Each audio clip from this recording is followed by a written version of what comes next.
Fantastic, thanks. So welcome to Finance and Corporate for 17 October 2023. I will start with apologies, and we have just the one from Susan. Could I have a mover? Thanks, Claire. Thanks, Roger. All in favour? Aye. Contrary, no. Carried.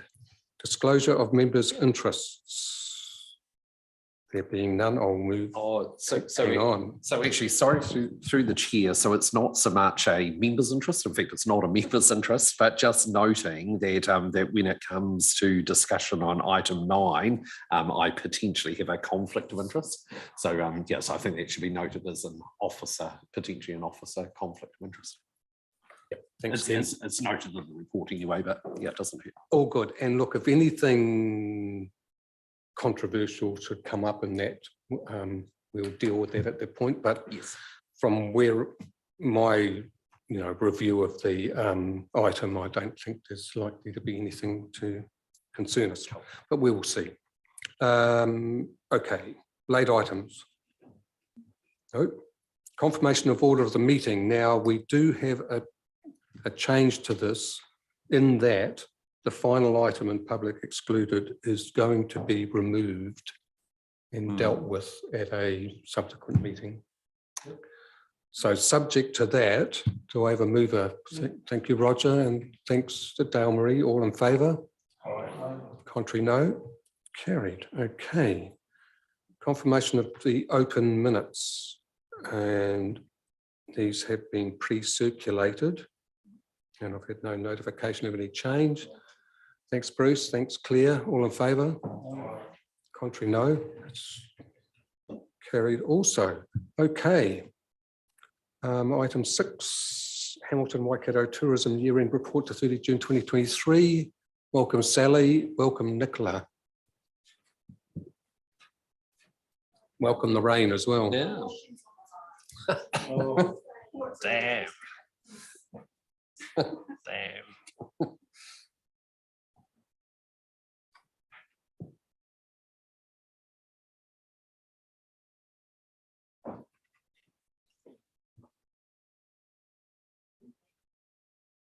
I can talk to them. Okay.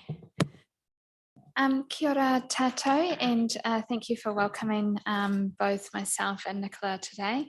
I'll just dutifully hand over to Nicola, who will just provide some highlights of the reports. It seems that we've got a technical glitch of the presentation not coming through. So sorry, Nicola, and hand over to you. Tēnā koutou katoa. We'll be winging it a little bit, but you do have your report in the board pack, agenda pack, so we'll work our way through that. It's lovely to be here. It's a bit late probably for our end of year report, given that the 30th of June seems like a little bit of a distant memory, doesn't it, on whatever day of October we are today. Not long till Christmas, so we'll review the year that was, so we need to just cast our mind back a little bit to the 30th of June. So the first that I was going to highlight is the nice coloured boxes on your first page. I'm not sure what page they are in your agenda pack, so sorry with the page numbering there. It's just reiterating there the graph, the data details of how the region has gone for the 12 months. So Waikato ended up achieving 751 million of, again, electronic card transactions for domestic visitation. The more important part for that is that it was 18% up on last year and 17% up on 2019, if we use that as the year prior to COVID. So 17% more than pre-COVID domestic visitor electronic card transactions. Similarly with the international, that's in the green box also. Yes, it's green, it's black and white on my page, on the green box. So for the 12 months, international spend at 105 million. Again, I would just remind you that that is electronic card transactions only, so it's not total spend. But that's 225% increase on last year when our borders were barely open. So the one that's really important is that it was 12% up on 2019 figures. So great growth coming back while our borders were still only partially open for that 12 months as well. The purple box on your screen is data ventures. So that tells us how many visitors we had into our region based on mobile data. And I think we've talked about the pros and cons of that with people that carry 2 phones or not. But we welcome 13 million, just over 13 million visitors to the region over that 12 months. For June alone, 1.5 million. So that's 9.2% of the market share of visitors travelling around New Zealand. That is domestic and international, but at 9.2% market share is something to be really proud of. Commercial guest nights, that's in the yellow box. We hosted across the region. Again, this is 1.3 million commercial guest nights. That does not account for any Airbnbs or visiting friends and relatives. So that's an overall occupancy rate of 57%. Now, New Zealand's occupancy rate was only 53. So again, we're punching a little bit above our weight there, and we're really proud of that figure. Business events in the blue box, 799 events hosted across the region with 144,000 delegate days. So it's 9.7% market share and 8.6% market share of delegates. The black box, while it's not region specific, that's the visitors into the country, international visitors. So we are seeing strong growth there in return into the country. The next piece I'm going to talk about is actually the pinky cerise looking coloured graphs on your part on a couple of pages later. Page 7 of mine. So what is that in yours? Page number 24 in your agenda. Page 24 in your agenda. Okay. So these graphs are for Waipa, for your district specifically. While they're there in front of you, I did want to just touch base and talk about them a little bit. The commercial accommodation there for the 12 months, 54% occupancy. So again, that's in line with New Zealand's occupancy rate, which was 53, so a little bit above, and 216, almost 217,000 guest nights.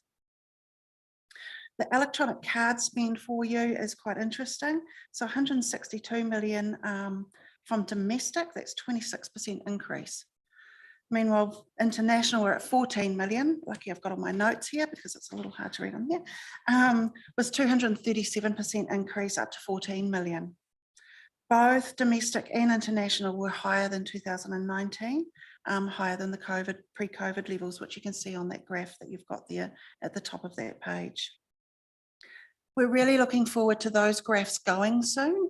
MB have now advised that we used to have what was called monthly tourism regional estimates, if you recall, MRTEs, where they would take the electronic card spend and make an estimate for online prior bookings and payments and an estimate for cash payments. So those will be coming back. And so these graphs will be replaced with the new ones and they will backdate the data. So we'll see those trends as well. So we're really looking forward to having something that's a little bit more robust and capture a little bit more of the visitor spend.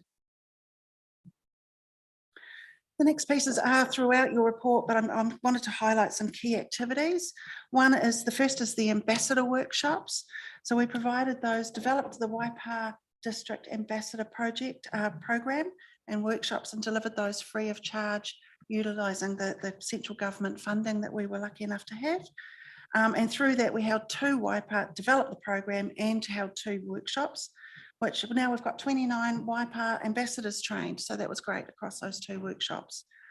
We did have some scheduled for the coming weeks. Unfortunately, 3 people are registered, so we have had to pull those, but we'll bring them back next year. Then the Kia Ora magazine, there is a paragraph on this in your report, working with Air New Zealand for their in-flight magazine, featuring Waipa throughout those articles, specifically on the agenda section. Kia Ora, just as a reminder, have a readership of 281,000 per edition. So it's great to have that coverage for Waipa, and there's some images I think were in your report as well. You've got us now. Thank you. So those are the lovely images up there, thank you, of Waipa featuring in the Kia Ora magazine on those Air New Zealand flights. So images are worth 1,000 words, right? Along with Tourism New Zealand, we worked with the Australian broadcast Roads Less Travelled, and they filmed 2 of their New Zealand episodes featured the Waikato region. For you, that included Sanctuary Mountain Manatotiri and the Hidden Lake Hotel. So the our episode aired in Australia in July and had over 400,000 viewers. The next follow-up printed piece as a result of that was published in September. So outside of the end of year report, but still including in here, and that reached 2.7 million readers. So some great activity coming out of that broadcast. And it looks beautiful. We've done a lot of photo shoots in the last little while using up some of that government funding. So we've accelerated our content in our image library by driving lots and lots and lots of photo shoots. So what I've just captured up here is just a range of your Waipa district photos, just to show the type of images that we've now captured. We had to reschedule a number to make sure we had some beautiful skies, not some grey skies that seem to want to encroach on our photo days when we had photographers booked. But we've captured some beautiful images. So you'll see those coming through in some of our documentation. Are you happy to take questions as we go, or would you? Whatever suits you, sir. Philip? Chairman. Thanks, thank you. Thanks for your report. Just with the photo images, have you been in the Cambridge iSight recently behind their desk, their welcoming desk? They've got this massive big photograph. I've heard of it, but I have not seen it personally. The Hidden Lake and St Andrews and all the autumn tree, all the leaves turning to autumn colours. It's stunning and it's huge. And yeah, you just got the Photoshop up there, just reminded me of that. Yeah, but nice. it's Good, amazing. It's stunning. good. You know, I haven't seen it. I've heard about it, but I haven't seen it personally. Thank you.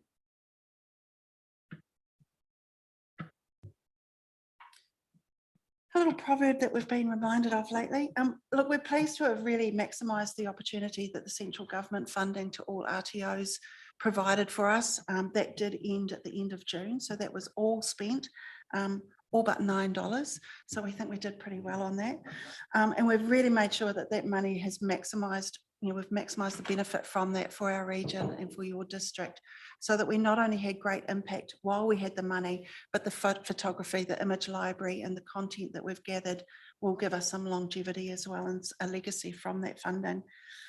But we remind ourselves as we reset the clock, and we're grateful for the funding that we have through our service level agreements. We've had to come back to that level of activity, and we just remind ourselves and the team that we can do anything, but often we can't do everything. But rest assured that what we receive from our council funding partners is absolutely maximised, even without that central government kick. And there really is, other than saying thank you for your ongoing support. We've had a fantastic year. I haven't sort of talked too much about the year that well, already the first quarter is done, but we've just had staff in market in Southeast Asia, America, North America, and just come back only just recently from the UK and Europe. And all of those trade areas are looking really strongly at the Waikato. Their recognition is strong. And we're seeing some great bookings for the October school holidays just been, Labour weekend, which is only just this weekend, and into the summer.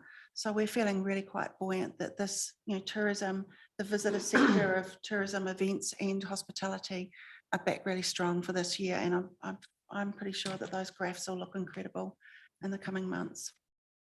Yeah, Thanks, Nicola. That's pretty impressive report. A really good bound back from COVID and the trials and tribulations we've had. So Claire and then Philip. Yeah, thanks, Nicola. Yeah, wonderful to have all that information and just to see, I guess you get that snapshot of the tourism scene. It's really very, very valuable to us. Just two questions. The first is, do you have any way to measure the impact of all of those initiatives that you're doing, all those amazing things? That was a question that was in the back of my mind when I was reading the report. So you might have an idea of which is the thing that gets I guess the biggest response, or that kind of thing. It is very challenging to measure definitively what impact our activity has, other than visitor spend really and guest nights. And we have been talking about that a little bit in our board, sort of, it's not a science, but even if it was 1% of visitor spend, because nobody can argue it's anything less than, it'll be more than, the return on investment is still pretty high. We may need to look at having someone do some research on that, on just are the visitors coming because of the activity of the RTO or some other activity, and then the longevity of that. We're selling the dream that and putting the Waikato Waipa in the top of someone's mind, but they might not come for 3 or 4 years away. Mm. So it's how do we correlate that? It's not an easy equation, unfortunately. Yeah, I can appreciate that. And then the second question I had is when I looked at the specific Waipa attractions that sort of get the attention, you know, whether it's the familiars or, you know, the subject of those media articles. Yeah, I didn't see many over the western side. You know, there was a couple of mentions of Pirongia, but not really much in Tuamotu itself. And I guess, you know, like it'd be great to get some comment from you about that. Is it because the businesses are actually over the Cambridge side, you've got the infrastructure there, so that's where that's the attention that these specialists in promoting things, and yes, it'd be really good just to hear you sort of elaborate on that a bit more. It's a little bit of both. So while we have our council funding for our baseline activity, operators also choose to partner with Hamilton Waikato Tourism. So if you recall, as part of our agreement, we need to also have industry contribute to our activity financially. And that was what was set way back at ground zero. And so we continue with that. So operators choose to partner with us at whatever level. We've got a range of levels. And that does accelerate their exposure. And so sometimes that is what it may look like. So we'll always talk Waipa and broad, but those elevated exposures are for partners. Yeah. Phil. Thank you. Two quick things. The Kiora magazine, that's fantastic. We've been in that a few times before, and it's been really phenomenal, great profile. But the graphs, I mean, we're on those graphs, we're streaks ahead of the other region, which is fantastic. But the only region on that graph was for the South Island was Canterbury. So where was Otago's, Queenstown's? Oh, that's the visitor spend. Is that what you're talking about? And where the visitors are coming from? No, the other way. Graph. Is that Sorry. on your page? What's that page? I think 23. Is that the graph you're talking about, Phil? Sorry. Oh, sorry. 23. Yeah. So the Okay, blue great. graphs to the right there are where visitors are from. So that's not spend in. Oh, the those one on the places. right. Oh. Is that, but no, it's Blue? spend. In the blue. It's spend, yeah, domestic visitor spend. Oh, Yeah, visitor- so that's their place of origin. So that's where the visitor has come from. Oh, right. Okay, Yes. sorry. So our I biggest read that wrong. spend is- Okay, yeah. sorry, all right. So our biggest spenders domestically are Waikato visiting Waikato, because we're a big, broad region. And then Auckland, Bay of Plenty and Manawatu. So our drive markets and then fly markets come in sorry. behind there. But again, it's only got Canterbury there for the South Island. It'll be because the others are smaller down further. Right. We've just picked okay, on the right, higher okay, percentages good. there in the graphs. Okay, gotcha. Okay, thank you. I'm going to ask you a hard question, Oh, Nicola. Liz. I'm actually just looking, I guess, when I think about Waikato, I think about two major tourist attractions. We've got Hobbiton and we've got Waitomo Caves. And of course, they've been, you know, recovery has been quite hard, quite slow, but looking at the numbers here, I would expect now that they're almost back to pre-COVID levels as those particular things. But my gut feeling is they simply aren't. No, they're not. So even though we've got visitors coming into the country, what's missing here? What am I missing? Is it the fact that they're not on buses? Has that market not come back? The tour The groups. tourism's up and down the country, that people are returning, operators are returning differently to the model they had prior. So Hobbiton, as an example, were operating at the height of season, pre-COVID, a tour bus through the movie set every 5 minutes. So they've chosen not to return in that manner. It's one every 10 minutes in the height of the season. Waitomo used to have 24 people on the boat. They're returning at 20 people on the boat. So, and that's just our own local examples, but that's happening up and down the country.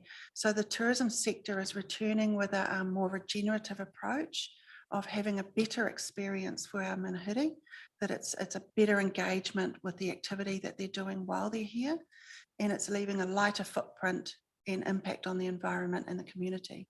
So it's a mind change that we're not necessarily aiming for lots and lots and lots and lots and lots and lots of people. We're wanting people who will stay longer and explore deeper. So our conversations when we're talking to travel trade, and that's the people who are bringing, not always, but buses through, and they've got us in their brochure, and the travel agent in Hawaii or California, is that we're wanting people to stay. So we're very much promoting, come to the Waikato, stop and stay and dwell, and explore further, because that's what's going to have the better impact for our communities. Okay. Yeah, no, it's interesting because both those attraction, of course, they also attract a lot of FITs, and if So they're gearing their tour and their bookings for that. It's quite a complex model of booking that Hobbiton have anyway, from discussions with them of on the hour is this group, 10 past and 22 is this group. yeah. And it's quite a science behind it. So FITs may want to book a tour, but they can't, because Not getting in. that's a trade time, and that's another group time. So I'd love to know how this might impact Waipa, because, you know, for both of those attractions, they're coming, they have to physically drive through. So, you know, are our retailers seeing that benefit, or are we getting avoided altogether because they're not getting into those bookings and they're just going straight down to Rotorua? If we have our way, it'll be a night in Waipa. Certainly that's a message that we are heavily working with, and Hidden Lake are fantastic operators, and you've got the Clements coming on board. So our goal would be, they're not bypassing Waipa, they're staying in Waipa. Roger. Thank you. Thank you, Nicola. Thank you. From our event sector, particularly in Waipa with Mystery Creek and the Velodrome and Mighty River Domain, the provision of private sector B&B was very important before COVID. We tended to lose a portion of that, in fact, a considerable portion of that, as a lot converted away from B&B. What are we seeing in terms of supply and the health of that sector going forward? Certainly the Airbnb market, people list and unlist properties fairly quickly, and we'll see a surge of listings prior to a major event, a field days, a dragon boat, a Māori Cup. So it's quite fluid. We're working with some at the moment to try and get them qual-marked. Qual-mark's a little bit trickier for smaller operators, smaller peer-to-peer relationship bookings, but where they've got an umbrella management company, we can look at qual-marking those, which will elevate that portfolio. So they're an important part of our accommodation, while we're not so much in Waipa, but we are lacking hotel accommodation in the city, which, you know, filters through to the other districts, which we see in yours. And Airbnb and those B&Bs peer-to-peer is an important part of filling that gap. Does that help and answer your question? I'm just wondering whether it's getting back to pre-COVID levels. It's up and down. It is. It is up and down, and each month is slightly different, but it is tracking now again, trending upwards. Right. Yeah. Okay, looks like we're done, and well done. So yeah, we look forward to continue upward trends. So So do thanks, we, so do thanks we. very much for coming and giving us your time, Thank you. Thank you and for- the report as well, obviously. So happy to move on to page 15 and a second. Thanks, Liz. All in favour? Contrary? Clear moved. Liz. Okay, that was carried. All right, item 7. And I might go for are you going to go for a wander? Ken's going to introduce? Awesome.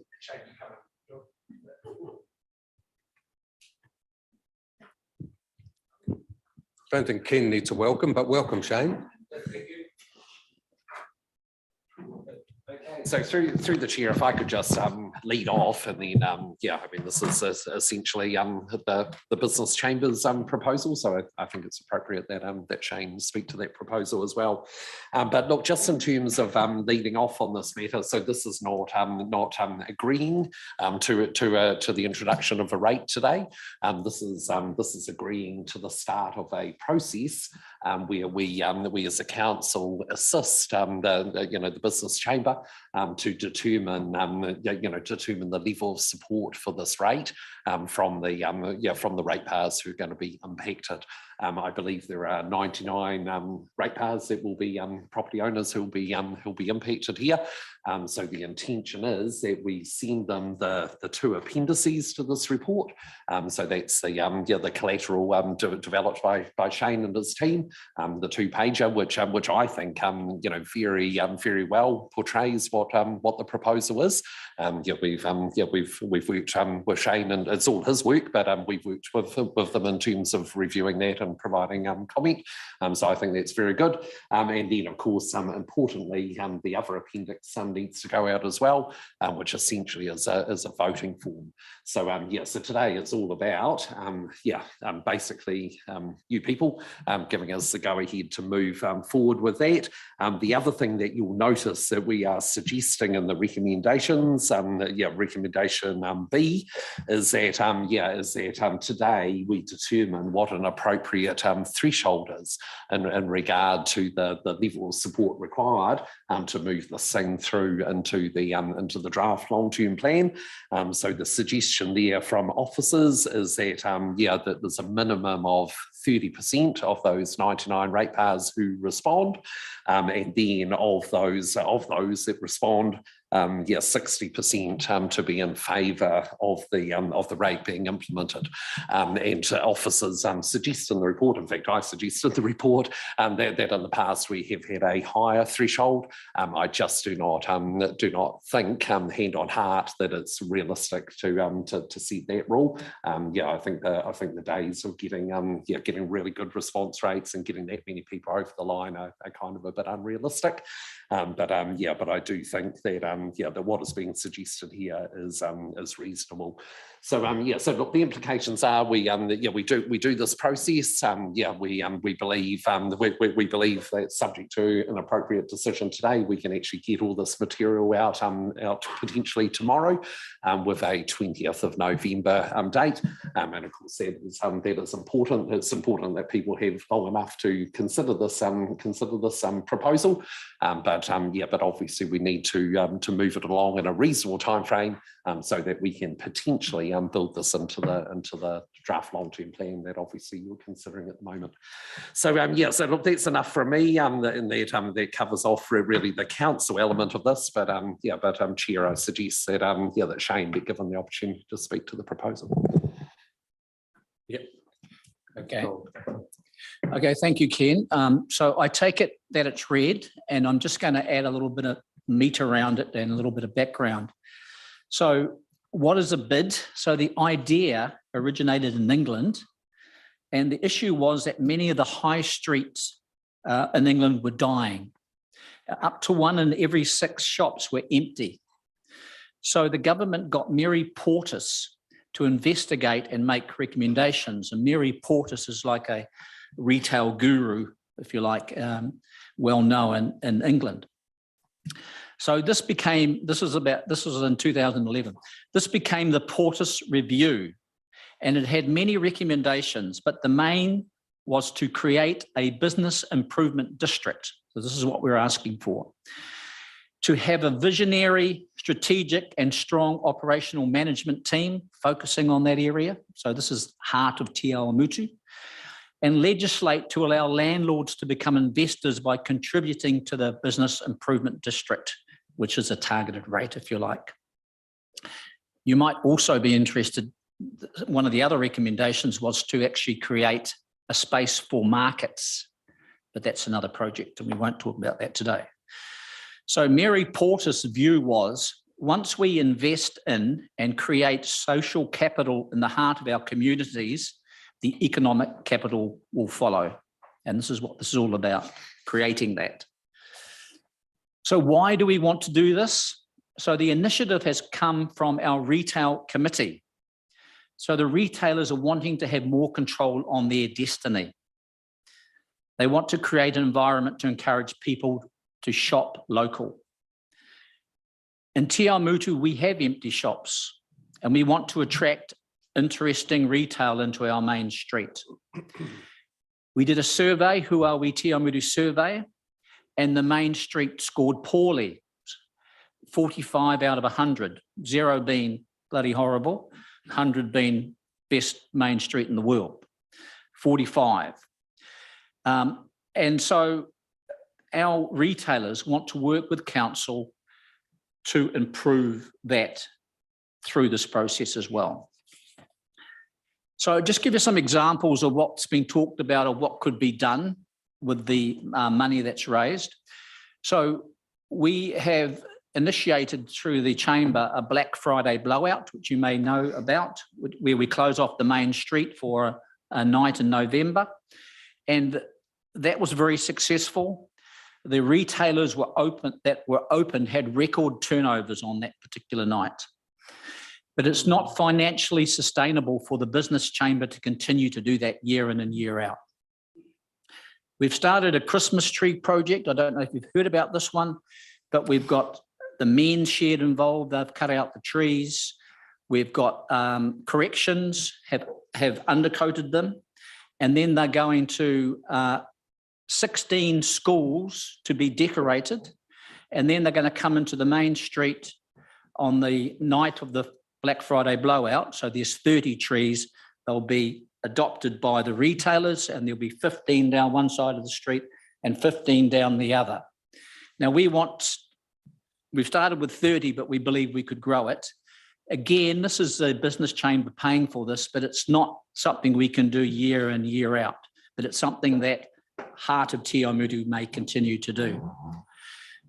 In the past, like for example, in field days, the Te Awamutus had things like Gumboot Friday, which encourages people to come to Te Awamutu while the field days are on. These are some of the initiatives that have happened in the past that no longer happen, but why not? The retailers believe the cleaning regime needs to be improved, and appearance of some of our commercial buildings need improvement. So part of what this organisation would do would be focus on that peer pressure. And it's interesting to note that some bids in New Zealand, the actual bid organisation also is the ones who organise the cleaning contractors, which makes a lot of sense in the way I think about it, because they're cleaning the area that they're responsible for, so they give immediate feedback, and I think they'll do a better job. And the other thing that bids have done around the place is if there's empty shops, they don't just leave them empty with bits of newspaper or empty, they actually go and they wrap them or they do something with them to make them a little bit more interesting. And again, it's a small thing, but it can make quite a big difference. So Ken's asked me to be brief, so I'm being very brief. So that my final message is, if you know any commercial building owners in Te Awamutu, I would encourage you to seek their support for this proposal. This has the potential to be a game changer for Te Awamutu residents and retailers, and that's why we're proposing it. Yeah, thanks, Shane. That was brief and informative. Mike. Yeah, thanks for that, Shane. Yeah, hey, I think the concept's really, really good. Just the numbers, 100 odd retailers, and when you break the numbers down, it's sort of 18 saying yes. Is that is that fair? Is that like 30% of 100, 60% of 30 as a minimum? I guess, how are you going to do this in terms of getting that 30%, I guess, which doesn't seem much, but I'm sure it probably is. Is that a door knock thing? Is that a promotion thing? Is that a getting together in coffee groups or? Yeah. So because it's coming from the retailers, so the retailers will end up paying for this because the building owner will push it to the retailers. So they're the ones wanting it. So we're getting them to talk to the landlords to say, hey, we actually want this. Yep. So that's happening from the retailers up through. I've spoken to several myself and just talked them through the concept, and the two that I spoke to were supportive of it. In fact, one of them said, well, if we do nothing, nothing is going to change. So you're confident that you'll hit or exceed these two targets? I don't know. The issue is it's quite an interesting scenario because there's lots of building owners in Te Awamutu who don't actually live in Te Awamutu. Some of them are beneficiaries of a trust. There's people who own buildings that are garages and plumbers, and they don't really so motivated to have more foot traffic because they're like, they don't require it. So, how are they going to feel about it? So it's hard to know, Mike, but we need to try. Yeah, But I think the numbers that Ken are proposing, I think it's fair and reasonable, especially compared to the old numbers. Yeah, no, thanks for that. Roger, Lou, Mike. Monty, that is. Thanks, Shane. And as you're aware, I'm a strong Chamber of Commerce person, Yes. having worked in the organisation for many years. And I must admit, I've got several concerns about this. First of all, having been involved in several of these projects in the past, I'm aware, first of all, that you may get the support of several of the smaller retailers, but the larger, big national retailers tend to want nothing to do with it. They're not interested. They don't join. Many of them don't join the chamber. Many of them, really are just interested in being their own little entity. I think.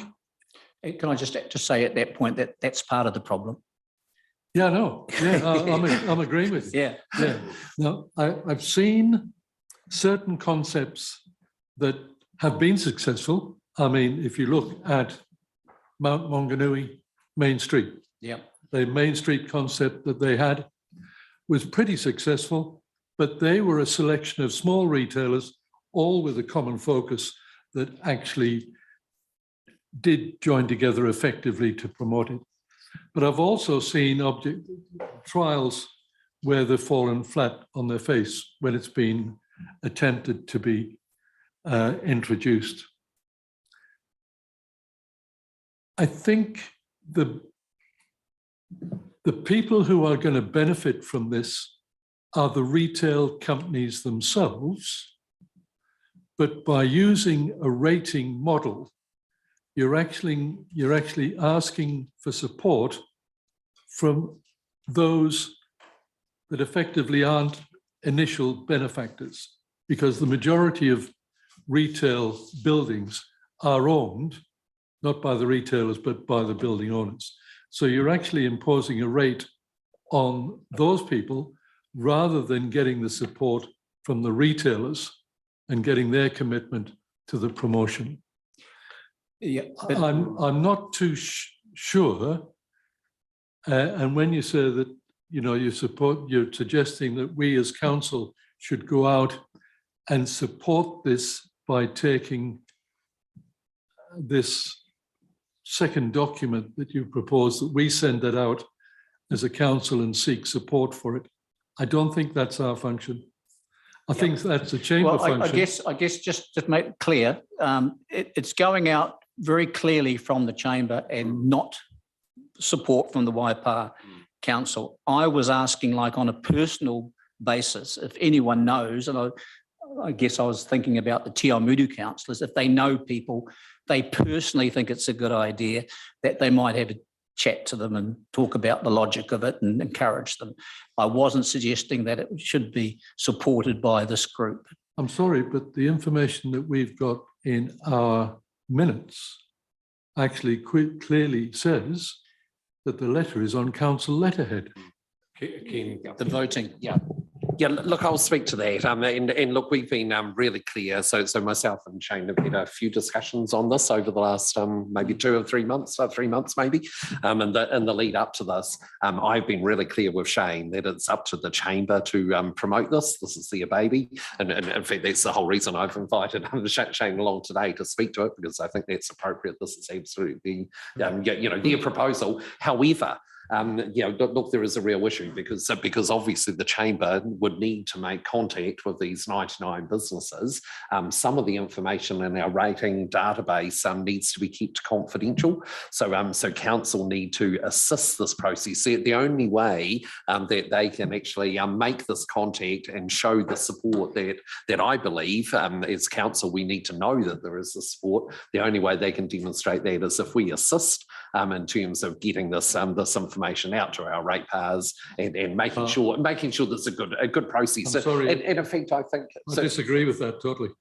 Okay, well, sorry, can I just finish? Can I just finish? Yeah, Yeah. I just think that maintains the integrity of this process as well. The fact that council is mailing it out to these people and the responses are coming back directly to council. I think that's a much stronger show of support and more integrity in the process if council is controlling that. I'm not saying that for a moment that the chamber's going to be dishonest about that, but in terms of council having.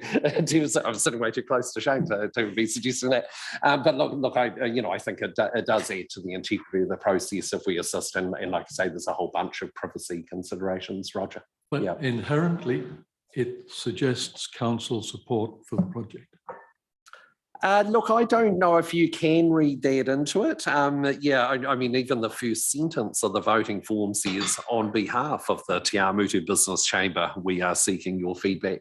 So look, we're just the agent here, as we will be when if this is installed and the money comes in, we are just the agent. Sorry, but do we go out in the same manner for any other organisation within our community on council letterhead seeking support for a concept that they have? And I mean, I'd like, if anybody can correct me on that. Yeah, Roger, I think I'll let you have another say. I'm going to move to Lou and then Can I make Monty. one further point and then and the other thing, I see that the indication 30% return from business and 60%, that's 18% of businesses supporting it. And I don't think that's sufficiently strong enough to warrant. Yeah, okay. So can I just address that last one?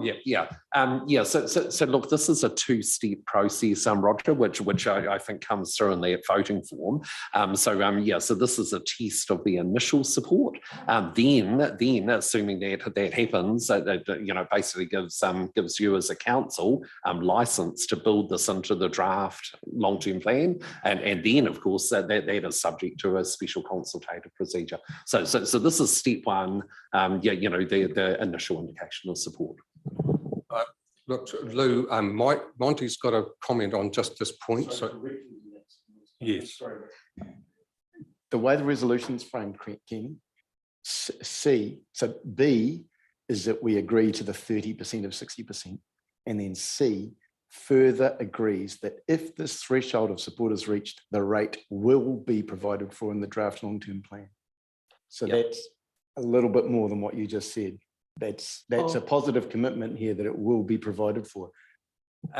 So through the chair, sorry if I could just address that, the operative word in that statement, which does make it consistent with what I've just said, is the word draft. So it will be provided for in the draft long-term plan, and of course that draft long-term plan is subject to a special consultative procedure. So look, we could get a whole lot more feedback from the community during the long-term plan special consultative procedure.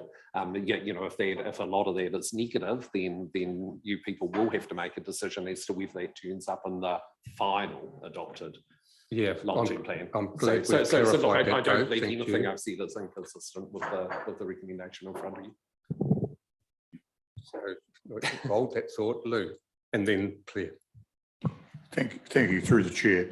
I've got a few concerns myself, but the first thing was that you just stated you had a proposal to cleaning up the rubbish or actually doing some of the, is this going to supplement what is paid for in rates by council? Or are you going to be wanting a discount on that rate for the ratepayers if you're going to take over that type of operation? So it's something I think we've got to develop at the early stages. That's just one of my first questions. Second one is, of course, you will not be going to the retailers.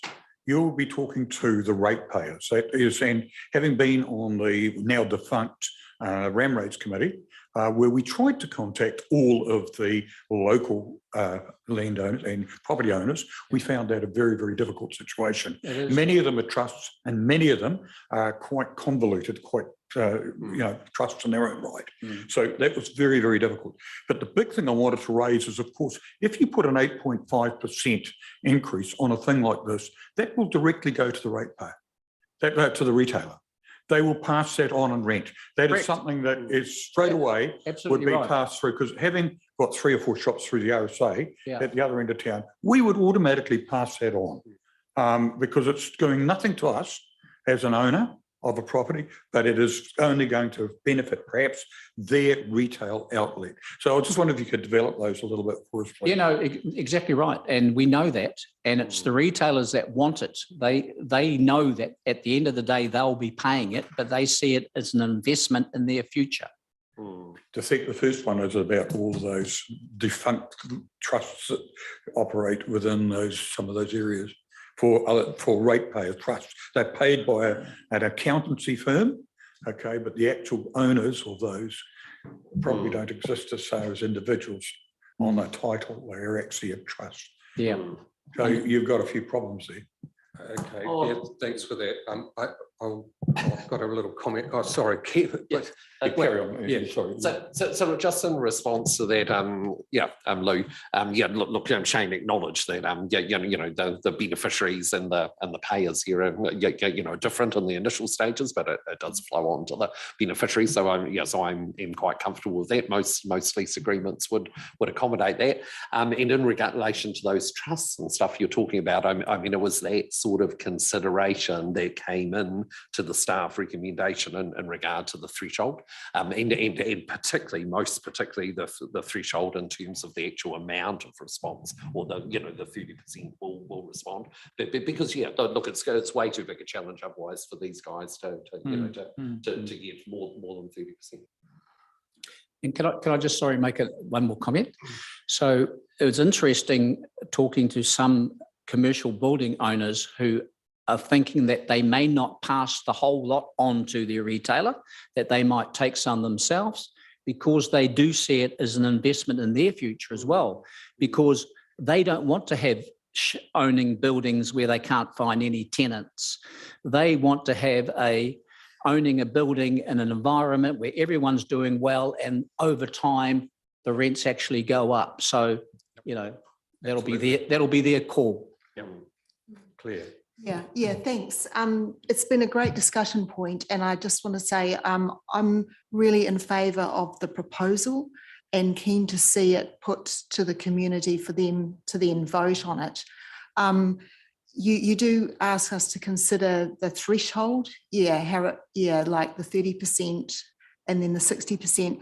I did check on other communities who've introduced this, and it's actually pretty much in line. Like I've got Auckland at 25% return of ballots, and then a 51% approval rate. So in fact, that's less than what you're proposing. And then Christchurch is a little bit different. They do require like the 50% return of ballots. Yeah. So, but what I'm just saying is that what you're proposing is certainly in line with the way other communities have looked at setting something like this up. And of course, it's always going to be that decision of the individual property owner, are they going to be in and out? And I guess that's where your hard work is going to come into play, and the chamber members as well, to make sure that there's good support for it, because unless that threshold is met, it's unlikely that that council would support it. I did have some questions about the map because the map seems to stop before Countdown, on Sloane Street. Yeah. And there are a number of like businesses within the Countdown precinct as well. And so I guess I'd like to understand how you're trying to get your coverage and be fair to everyone. And then of course there's no coverage at all, for the Pack and Save complex. Yeah. So just some comments about that. Yeah, so it's just about the main street, Alexander Street. Not Pack and Save, because the focus will not be in that area. The focus will be there. Okay. And then when it came to, do we go down as far as Countdown, we were sort of thinking about all the shops that were there. There's a Te Awamutu Courier office, there's Connects You, there's the social welfare, and then there's a supermarket, which is a destination more than a foot traffic place. We included Fresh Choice because of the fact there's a connection that goes from Alexander Street to Fresh Choice, and people can walk into that retail area. But we've stopped there. I mean, I'd like to continue if you want to encourage me to down the rest of the street, because that would just be more money. But we're just trying to be fair and reasonable in terms of what area we can affect and do a good job of versus over-promising that we can help everybody. Well, look, obviously you've turned your mind to it and you think that you've sort of landed in a place that's going to deliver. Yeah, I did see that some of these centres, like Auckland, it's got quite a lengthy policy, and parts of it's got exemptions and things like that. So you can, say that those community facilities, like Connects You and that kind of thing, they automatically exempt. But I guess for council staff, they probably don't want too many exemptions for a rate, do you? Yeah. Yeah. So through the chair, if I can answer that, look, I think simple is better, and so I kind of feel that, there was numerous discussion and in fact a redrawing of the map in terms of what's included. There was at least a couple of redrawings of that as we pulled the data out of the system. So I kind of feel we've landed in a reasonably fair place. Yeah, I know that's great. Look, I think it's an initiative that's needed. Like you're saying, things aren't going to change unless you're resourced, to get something going. And so, I wish you, all success. Thank you. I think we're all. This has been very well discussed, but Marcus has the final. Oh no, I'm going to get going. Oh my goodness! All right, we'll carry on, Marcus. No, I forgot what I was going to say. I think it's an interesting idea, and I fully support going out to our community and asking if they do want it. How does this affect, like, if I'm paying an extra 8% on my rates, and then I'm also a Chamber of Commerce member, maybe I don't want to pay my Chamber of Commerce membership then because I'm already going to pay this. Like, how does that work? Yeah, if you're a member of the Chamber of Commerce, there's a lot more that you can get versus this, which is just focusing on that retail area. So that, the Chamber does events, it does training, it does lots of other things. So, you'll make a personal call, whether you want to be both or just accept the fact that, your rates are helping your business out. So through the chair, so Shane, the idea here, because I think it's really important, is that this activity and the revenue that comes from this activity will be totally ring-fenced. Absolutely ring-fenced. Ring-fenced within the Chamber to only be spent on the main street stuff. Yeah, and the people within the heart of Te Awamutu will only be retailers or commercial building owners who are looking after their own destiny. Liz. This has been quite an interesting conversation. Look, I'm generally supportive of this, because it will be those ratepayers will come back and tell us whether they like the idea or not. So this is a democracy. Let's let people choose whether this is. So I'm going to assume, Shane, that you've done your homework and that no one's time has been wasted here, and we're going to get more than 30%. Because you wouldn't be sitting here, right, and we've had a lot of, obviously a lot of staff time. If Yep. you didn't know that you were going to get that number, so I'm going to presume that you have done that background work or are going to do it, because I mean, there's been a lot of work put into this. Absolutely. And Yeah. this can't just be an idea that you think might work. This, I'm presuming that you know that this will work, because I thought I'd test this in Cambridge, because if we're doing it for Te Awamutu, should we not consider doing it for Cambridge? Yeah. Overwhelming? No.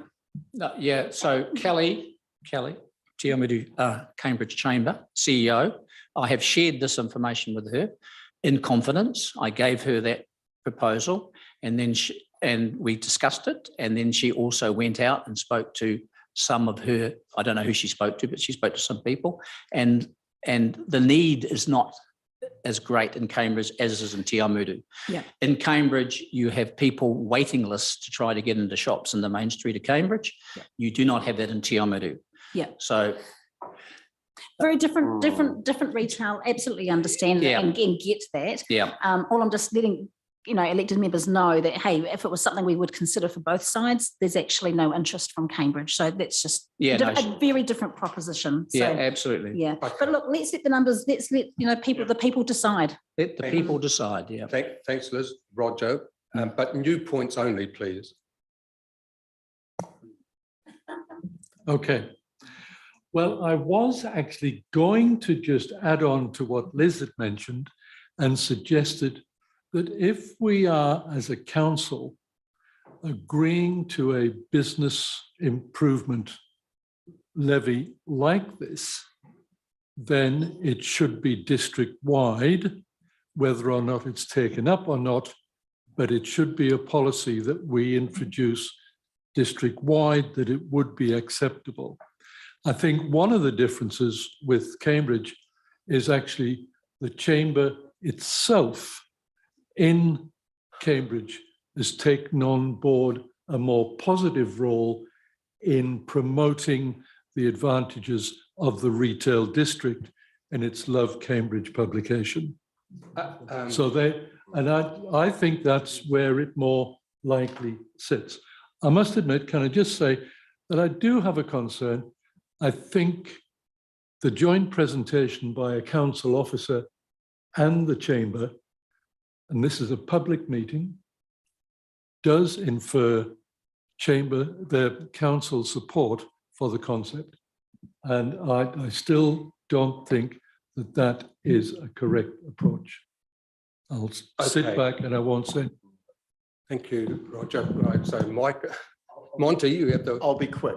Yeah, thank I you. just feel compelled to point out what I see as a logic problem here. We have all agreed that the retailers are going to wear this extra rate, and yet we're letting 18 landlords choose. It would be far better public policy if you went direct to the retailers, asked them, and I'd be perfectly happy with a bare majority of retailers saying, yeah, we want to do this, I'd be into it. It just seems much more sensible. Yeah, thanks, Mike. But look, we can't do that because this is a rate. So it's I think the process is what we have to do. So I'm going to have a very, very brief wrap up here. Mike wants to move. This was new to me, although clearly it's not a new thing. And I understand there are some very successful models of this around the country. Gisborne would be possibly one that hasn't been mentioned so far. And look, clearly, I think it's actually, as Shane has pointed out, well likely to be in the landlord's interests for the main street to be vibrant and healthy and people wanting to go. So Monty, you pointed out in the resolution as it stands, and I think Ken has provided clarity that it's a draft and has to go through a further process before it is finalised.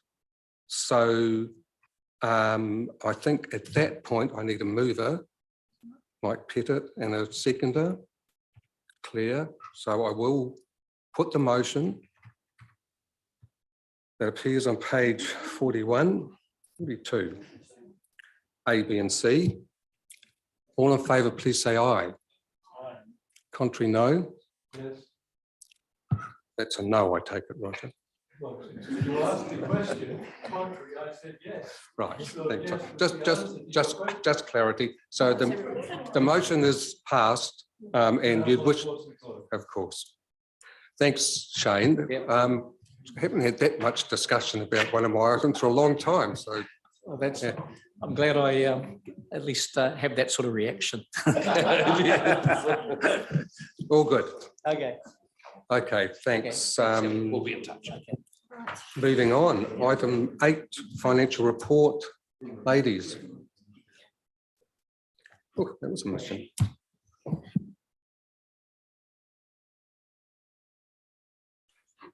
Hi, Nada and Yolanda.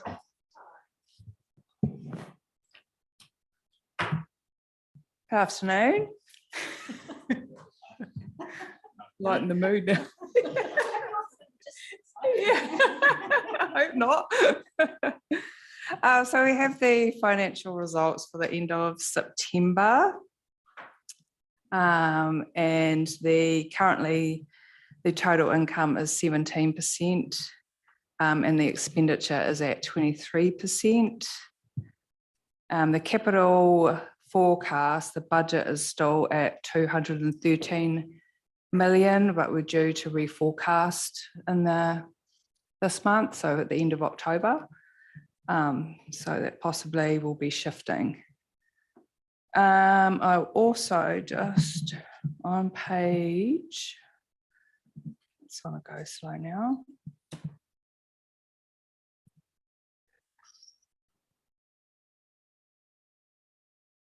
We'll get there. On page is, I think it's 54 of the agenda. I just bring your attention to the finance income. So that is interest. It's just interest that we've received and it's forecasted quite low. So that percentage is looking a bit crazy. So that will get reforecast in October as well. And also another note on the rates report, we haven't had time to look at all the changes that you'd like to see in here, but I have added in. So on page 57 down the bottom, the number of properties in arrear is 310. And I can break that down even further. So of that 310, there's 4 properties, which the top 4, so they equal about 56,000. And also in that number, 73, I think it was, properties are under like $200. And then in the rates, in the water rates, we've done a similar thing. So there's 388 properties. Also on that, you'll notice that the debt outstanding from the current year, what's owing, is a bit higher than last year. So when I talk to the water rates team, so it could be that there was an issue with the invoices going out. So a lot of them get emailed, and at that time that those went out, Outlook had crashed. So that's possibly a reflect that they didn't receive their notices on time. So I'll just leave that there and see if you've got any questions. Yeah, thanks, Nada. That's clear. Yeah, thanks, Nada. And look, I really appreciated that extra detail that you provided, like the number of properties and that are in arrears. It's really great, yeah, to get that. And if you were able to give us a little breakdown, you know, where the bulk of it is, yeah, the fact that a lot of them it is just you know, under $200, yeah, that's really, really helpful, definitely. I did have a question on page 52, which is, I think, page 3 of your report. It's the snapshot. One of the things that right at the right-hand side was to do with renewals and levels of service for property and support services. And it mentions the Cambridge Town Hall upgrades that, yeah, that's the thing that's, yeah, in the amber. Yeah, so is there any update on that? Because I'd imagine that is work that is funded and, you know, planned to do, but there's just a delay. So I was kind of hoping that it's something that's actually going to be addressed, and it's not really the fact that it's an orange that, you know, we should be concerned about. It's probably going to be resolved. Yeah, but are you aware of any issues with it? Oh, right. Ken's going to say something. Yeah. So look, through the chair, I can respond to that because I do keep very close contact with the Cambridge Town Hall Community Trust. We meet on a monthly basis. So look, the issue there is simply the project management. So this was sort of the early gain, the early win improvements, and they did have a project manager who they a contract resource that they had engaged for various reasons that arrangement has ceased. So look, they've just run a process, or are in the middle of a process to engage some project management resource that can deliver those capital improvements or the capital upgrade work well. So that's been the main reason for the delay, just having the capacity on board to deliver the program well.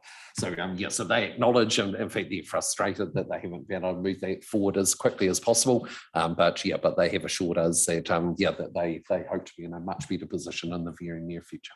Oh, no, that's cool. I've got a couple of just other things. Sure. Then on page 6 of the report, or that's page 55 of our agenda, just 2 questions. At the top, planning and regulatory, is a bit low. So is that the reflection of the slowing down of our growth activities? And if so, is there a plan in place, or are we just going to let that run, I guess? So I'm looking at Ken, I guess. I don't know. So look, I must admit I'm not quite so well acquainted with that number, but I guess it also doesn't surprise me. So through some of our other reporting, we have seen a slowdown in terms of the number of resource consents and building consents. So look, I mean that's 18%. We're 25% of the way through the year. Look, at this stage I don't know if that's going to correct. Although we are currently out with the managers in the organisation in terms of the October forecast. So that is a question that is legitimately asked in the October forecast in terms of where do you expect this to be at year end? Do we need to reforecast the essentially the 23? It's not 23 million. It's I'm reading the wrong line. It's the 7.2 million. Is that still okay, or does that need to come back? So we're in the middle of that conversation with all managers across the organisation at the moment. Just further on that, a lot of that stuff also comes in later on in the year, so they do a big catch up. So it's possibly a timing as well. But timing. No, that's cool.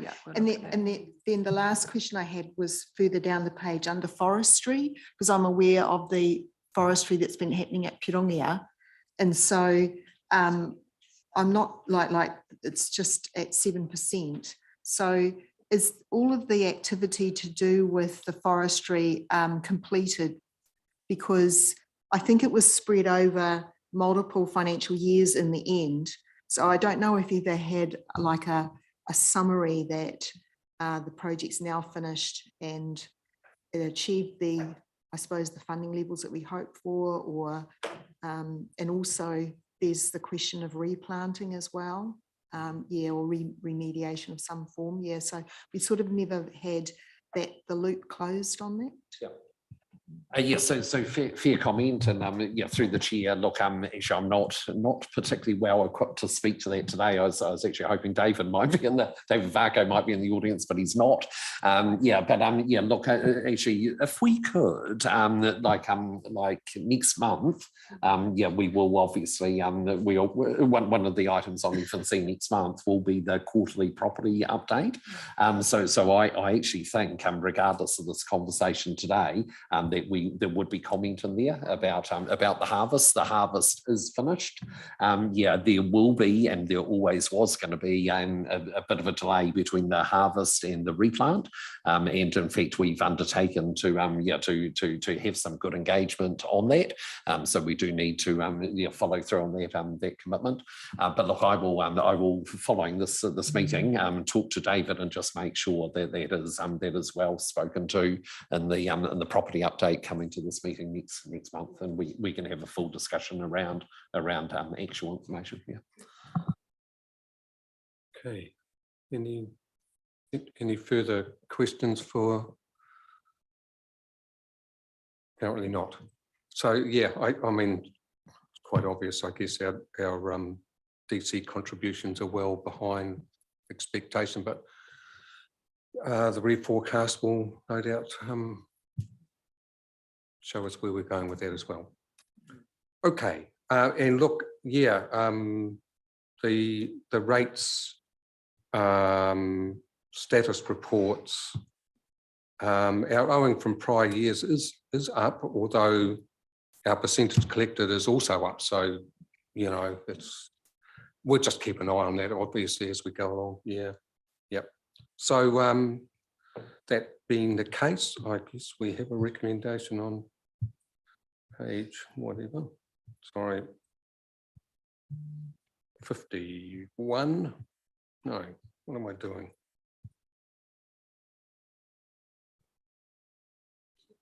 Page 50. Thanks. Could I have a mover, please?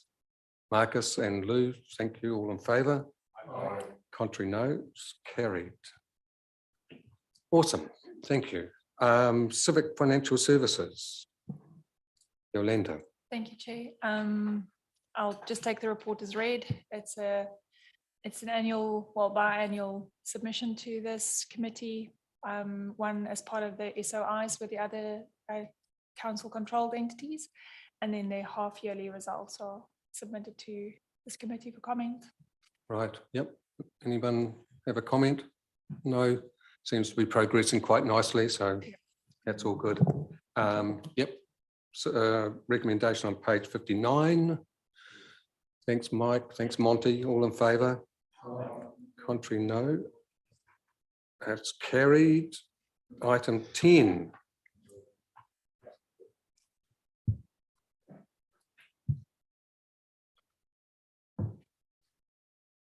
Andrew's going to tell us all about the ministerial approval for easement over reserve. Yes. Looked like Confetti Junction down there, Andrew.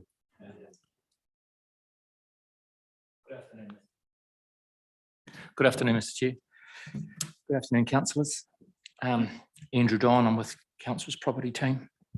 So the purpose of this report is to seek committee approval on behalf of the Minister of Conservation for an underground easement to be granted to Waipa Networks Limited over reserve land.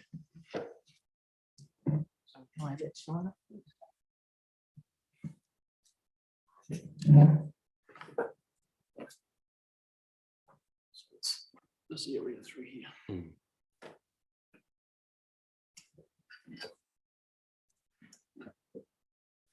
Waipa Networks Limited have a Transpower substation on Racecourse Road, and they require an underground easement in this reserve for cables and other electrical equipment as part of upgrade and future-proofing works being undertaken. The consent of the Minister of Conservation is required under Section 48 of the Reserves Act before the easement may be granted. The functions of the Minister under this provision have been delegated to Council. The easement is able to be entered into on behalf of Council as administrating body of the reserve by staff. This is in accordance with current staff delegations. The Reserve Act 1977 requires that easements be notified unless it can be shown that easements will not have a permanent effect on the reserve or to the public's ability to enjoy the reserve.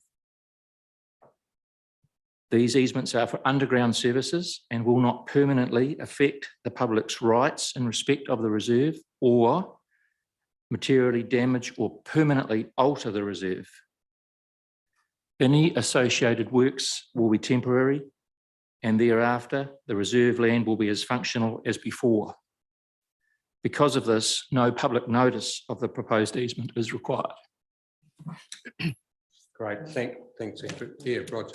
Yeah, can I have a clarification that underground, that'll be done by thrusting rather than by trenching?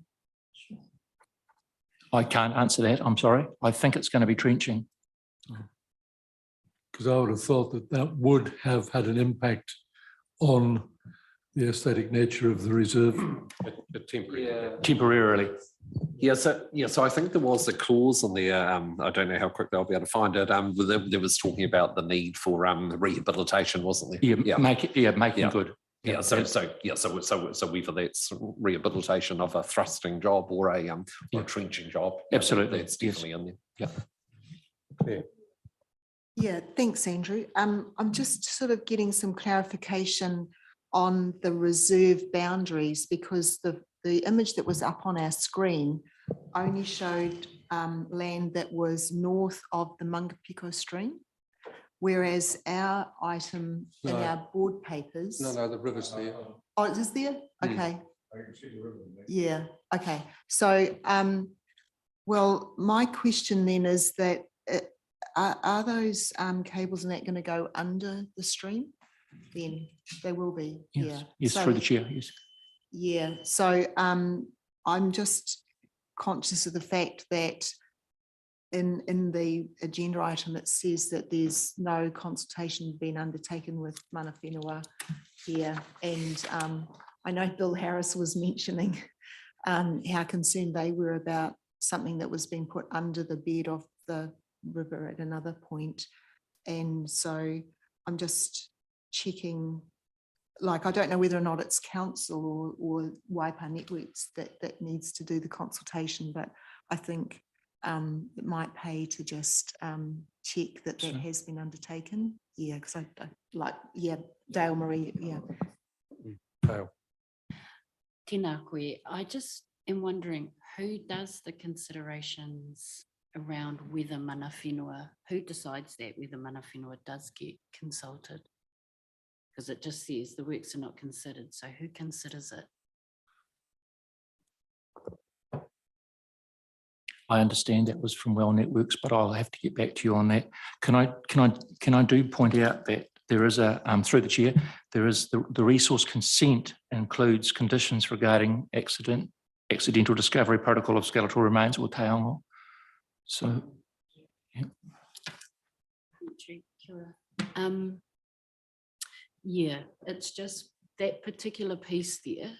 When we're going to travel back up that Mangapiko, I know that Mana Whenua are going me at the moment for that bridge that Claire's alluding to, because we want to drive a mains line underneath the bridge at the moment on Ohaupo Road, which is just up the road from that work. So yeah, if we could go back to the networks, please, and ask them why they think it's not for Mana Whenua to be considered, because Hazel Coromandel is so thick in my inbox at the moment about that other one. I can feel her going to go me again shortly. And Don't keen want that to talk happen. them. Yeah, no. Sorry, Ken, and then Liz. Yep. Yeah. So through the chair, so recommendation C is obviously which is the entering into the easement with Waipa Networks. It is subject to the approval of the Minister of Conservation, as it absolutely needs to be. That's that's a correct process. Do you want an additional subject to in that space in regard to ensuring that there's been appropriate engagement and agreement with Mana Whenua? Yes. So look, you might want to from I'm reading the room here, and I think we should probably strengthen the recommendation by putting that additional subject to in there. So that would be on the end of C. Yes, I believe at the end of C, so subject to the approval of the Minister of Conservation, comma, and subject to ensuring that that any mana whenua concerns have been heard and appropriately addressed. Yeah, and then it just continues to D. I think that would cover the concern. Yeah. Cool. Because the ministerial has already delegated to us, I believe. Good thing we've got a lawyer over here. But Yeah, so- if you're making the subject to, is it us being satisfied or the minister being satisfied or us on behalf of the minister under the delegation? Yes, I believe us on behalf of the minister. Yes, because we've got the ministerial delegation, but what I'm hearing in the room here is that you are only approving this on the understanding that mana whenua concerns have been there's been the opportunity to hear them and address them. And actually, I think in line with the conversation, I think conversation is correct. I think actually it's Waikato Network's job rather than ours. But of course we need that assurance before we actually enter the easement. Okay, thank you, everybody. I just have a question, which is probably quite off the track. I've always understood Montefiore Reserve to be the race course, the Factory Road side of it. So that other bit of land on the other side of the river, that on the top part, is that part of the reserve as well? I wonder if we've got another slide here.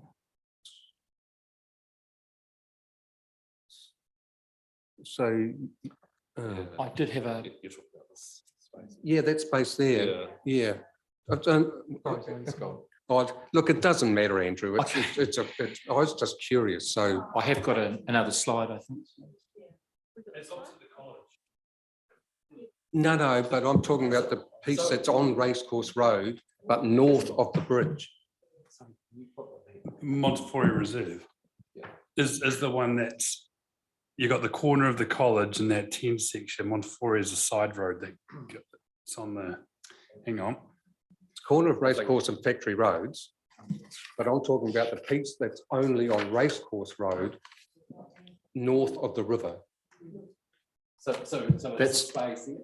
This is where's the river. That's the river there. So it's the space above the river.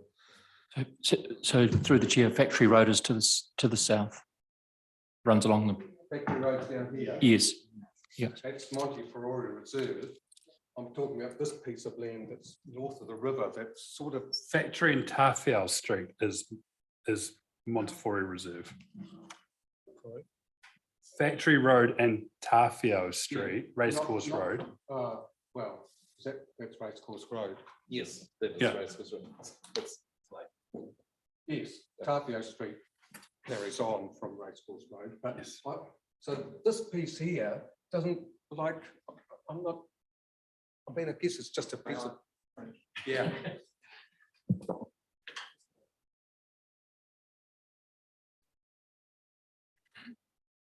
Yeah. So here's the river. That's what I'm conscious of being the Montefiore Reserve. But this piece of land in here, that is also being subject to the, I presume that's council land. Yes. Yeah, but it's outside of the reserve. Well, I will. No, that's all part of the reserve land. That is all part of the reserve. Okay, that's I guess what I was wanting to know. It's just not used by the.